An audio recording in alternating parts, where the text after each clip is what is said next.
नमः शिवाय नमः शिवाय। प्रदोष व्रत कथा।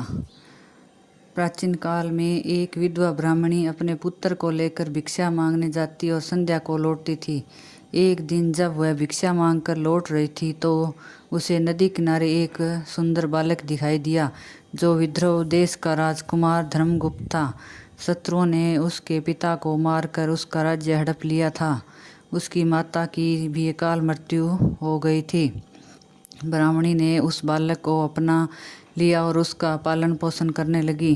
कुछ समय पश्चात ब्राह्मणी दोनों बालकों के साथ देवयोग से देव मंदिर गई। वहाँ उनकी भेंट एक ऋषि सांडिल्य से हुई। ऋषि सांडिल्य ने ब्राह्मणी को कि जो बालक उन्हें मिला है वह विद्रोह देश के राजा का पुत्र है जो युद्ध में मारे गए थे और उनकी माता को ग्राह ने अपना भोजन बना लिया था।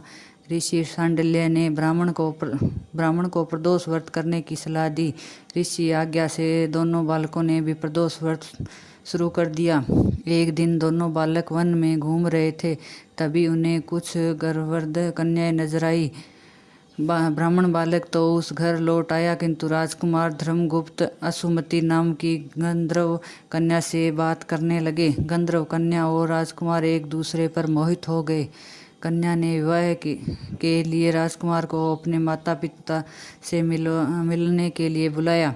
दूसरे दिन जब वह पुनः गंधर्व कन्या से मिलने आया तो गंधर्व कन्या के पिता को बताया कि वह विद्रोह देश का राजकुमार है। भगवान शिव की आज्ञा से गंधर्व राज ने अपनी पुत्री का विवाह राजकुमार धर्मगुप्त से कर दिया। इसके बाद राजकुमार धर्मगुप्त ने गंधर्व सेना की सहायता से विद्रोह देश पर पूर्ण आधिपत्य प्राप्त किया। यह सब ब्राह्मणी और राजकुमार धर्मगुप्त के प्रदोष व्रत करने का फल था।